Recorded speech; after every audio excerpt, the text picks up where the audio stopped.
नमस्कार. वेणुताई चव्हाण कॉलेज कराड इयत्ता 12वी चिटणीसांची कार्यपद्धती या पाठ्यपुस्तकातील आपण दुसरा टॉपिक पाहत आहोत. त्यातील कर्जरोखे म्हणजे काय आणि कर्जरोख्यांची वैशिष्ट्ये कोणती हे आपण मागील व्हिडिओत अभ्यासले. आज आपण कर्जरोख्यांचे प्रकार अभ्यासणार आहोत. तत्पूर्वी व्याख्या. कर्जरोखा म्हणजे असा दस्तऐवज जो कर्ज निर्मिती करतो किंवा कर्जाची पोचपावती देतो. साधारणतः कर्जरोख्यांची कंपनीची मालमत्ता तारण ठेवलेली असो किंवा विनातारणी असो त्यास आपण कर्जरोखे असं म्हणणार आहोत. कर्जरोख्यांचे एकूण 8 प्रकार आहेत. कर्जरोख्यांचे प्रकार हे दिलेले तारण, कर्जरोखे हस्तांतरण, त्यानंतर परतफेडीच्या अटी आणि कर्जरोख्यांचे परिवर्तन या प्रकारांवरून त्यांचे प्रकार पडतात. कर्जरोख्यांचे तारणानुसार 2 प्रकार पडतात. तारण असलेले कर्जरोखे आणि तारण नसलेले कर्जरोखे. हस्तांतरणानुसार 2 प्रकार आहेत. वाहक कर्जरोखे आणि नोंदविलेले कर्जरोखे. त्यानंतर परतफेडीच्या अटीनुसार परतफेडीचे कर्जरोखे आणि न परतफेडीचे कर्जरोखे. पुढं परिवर्तनानुसार काही कर्जरोखे परिवर्तनीय आहेत, काही कर्जरोखे हे अपरिवर्तनीय. तर तारणानुसार पडणारे कर्जरोखे.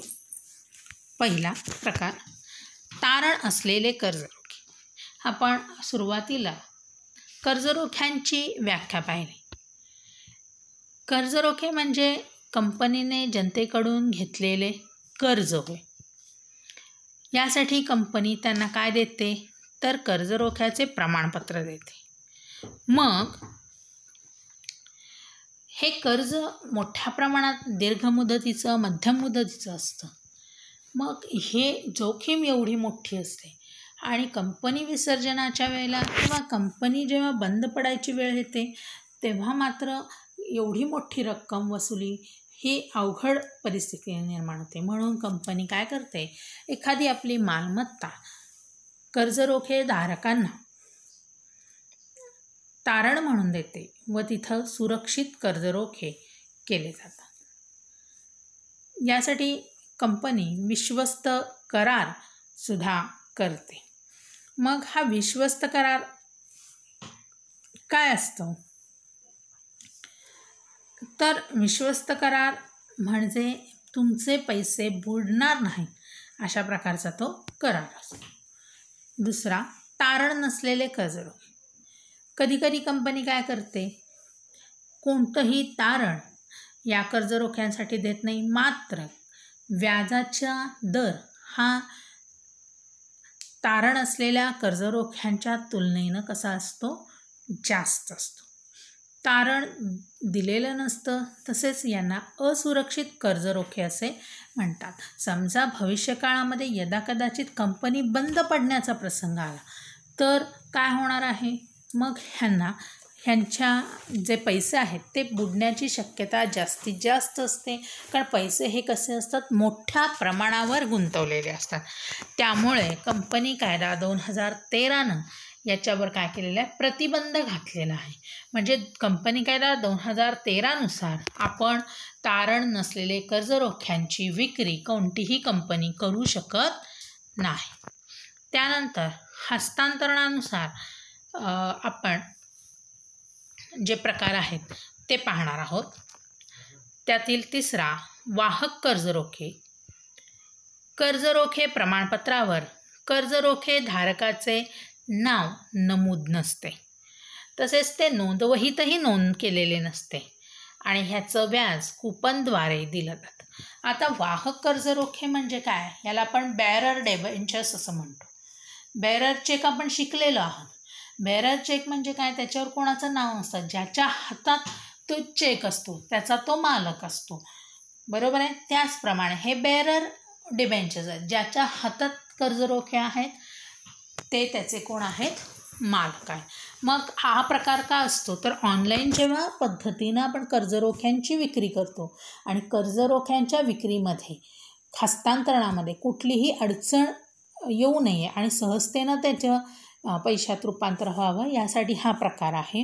मग काय असतं तर याच्या प्रमाणपत्रावर काय असतं? नाव लिहिलेलं नसतं आणि नुसतंच प्रमाणपत्र असतं. मग ते किती टक्क्याचं आहे, किती रुपयांचं आहे, किती मुदतीत परत करायचं या गोष्टी त्याच्यामुळे.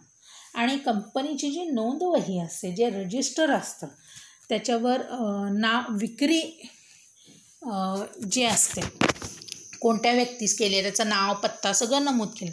अशा प्रकारचं नोंदवहीत कुठलीही यांची नोंद करून घेतली जात नाही. आणि मग तुम्ही म्हणाल की मॅडम ह्यांना व्याज कसं द्यायचं? की ज्या व्यक्तीकडं कर्जरोखा आहे त्याची नोंदणी ऑटोमॅटिक होते आणि त्याला काय केलं जातं? व्याज हे कूपन, ज्या व्यक्तीकडं ते कूपन आहे त्या व्यक्तीला काय केलं जातं? व्याज दिलं जातं. त्यानंतर चौथा, नोंदविलेले कर्जरोखे. बरोबर याच्या विरोधात आहेत, वाहक कर्जरोख्यांच्या हे विरोधात आहे. म्हणजे कर्जरोखे धारकांची नोंदवहीत नोंद केलेली असतात.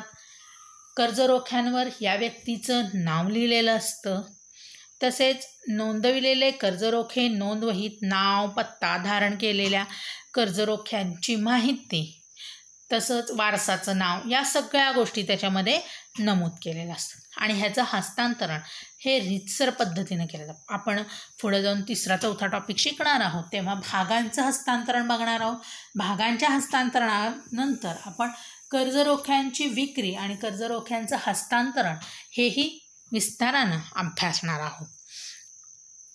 थोडक्यात काय, ज्या कर्जरोख्यांचं नाव पत्ता हा कंपनीच्या रजिस्टरमध्ये नोंदवलेला असतो व कर्जरोख्यावर त्या व्यक्तीचं नाव असतं त्याला आपण नोंदविलेले कर्जरोखे असे म्हणणार आहोत. त्यानंतर पुढचे प्रकार परतफेडीच्या अटीनुसार पडतात. आता कर्जरोख्यांची परतफेड करण्याची जी काही मुदत आहे ती म्हणजे हे ठराविक मुदतीनंतर काय करायचे आहे?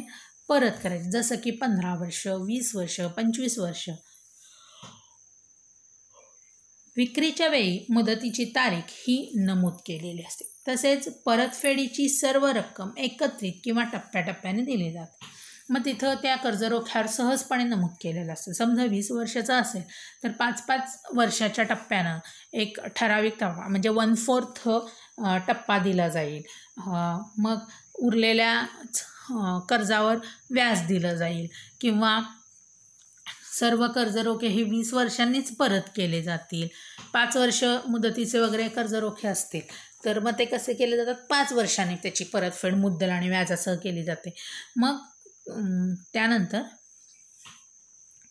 परतफेडीची तरतूद हे विश्वस्त करतात आणि जे काही परतफेड आहे ते विश्वस्तांच्या मार्फतच केली जाते. त्यानंतर पुढचा प्रकार आहे न परतफेडीचे कर्जरोखे. याच्यात बघा परतफेड कंपनी विसर्जनानंतरच केली जाते. न परतफेडीचे म्हणजे कधीच हे पैसे परत करायचे नाहीत असं नाही. हे जे कर्जरोखे आहेत याचं भांडवल आपण काय करायचं आहे? कंपनी जोपर्यंत अस्तित्वात आहे तोपर्यंत या भांडवलाचा आपण वापर करायचा आहे. म्हणजे कंपनी अस्तित्वात असेपर्यंत ह्या कर्जरोख्यांना आपण व्याज द्यायचं आहे. त्यांना आपण न परतफेडीचे कर्जरोखे असे म्हणतो. आणि जर समजा काही वेळेला अटीचा भंग झाला किंवा काही आकस्मिक घटना घडली तर मात्र या कर्जरोख्यांची काय केली जाते? परतफेड केली जाते. त्यानंतर परिवर्तनानुसार कर्जरोख्याचे काही प्रकार पडतात. पहिला, परिवर्तनीय कर्जरोखे. ठराविक मुदतीनंतर कर्जरोख्यांचे परत समहक्क भागांमध्ये रूपांतर होतं. बघा अग्रहक्क भागामध्ये सुद्धा परिवर्तनीय अग्रहक्क भाग आहेत. मग त्याच्यामध्ये बघा ठराविक मुदतीनंतर कर्जरोख्यांचे समहक्क भागात काय होत असतं? रूपांतर होत असतं. त्यानंतर याची नोंद ही कर्जरोखे प्रमाणपत्रावर केलेली असते. या कर्जरोख्यांच्या विक्रीसाठी साधारण सभेमध्ये विशेष ठराव करून घ्यावा लागतो. तसेच बाजार मूल्यापेक्षा कमी दराने समहक्क भाग काय होतात यांच्या नावावर होतात. म्हणजे कर्जरोख्यांची परतफेड करायची नाही, त्यांचं मुद्दल परत द्यायचं नाही, मात्र तेवढ्या किमतीचे त्यांना काय द्यायचे आहेत, समहक्क भाग द्यायचे आहेत. म्हणजे परिवर्तनीय कर्जरोखे म्हणजे ज्या भागाचे मुदत संपल्यानंतर समहक्क भागामध्ये रूपांतर होतं, ज्या कर्जरोख्यांचं समहक्क भागात रूपांतर होतं त्याला आपण परिवर्तनीय कर्जरोखे असं म्हणणार आहे. आणि त्याच्यानंतर अपरिवर्तनीय कर्जरोखे म्हणजे कर्जरोख्यांची मुदत संपल्यावर कोणत्याही प्रकारच्या भागामध्ये रूपांतर होत नाही आणि मुदतीनंतर परतफेड केली जाते आणि ह्यांच्या बाजार मूल्यात कोणत्याही प्रकारची वाढ होत नाही, त्यांना आपण अपरिवर्तनीय कर्जरोखे म्हणणार आहे. सुरुवातीला विक्रीच्या वेळेला जे काही अटी शर्ती ठरलेल्या आहेत त्याप्रमाणेच त्या मुदतीनंतर ह्यांचे पैसे परत केले जातात. अशा प्रकारे आज आपण कर्जरोख्यांचे प्रकार पाहिले. पुढील व्हिडिओमध्ये आपण कर्जरोखे आणि भाग याच्यातील फरक पाहूया.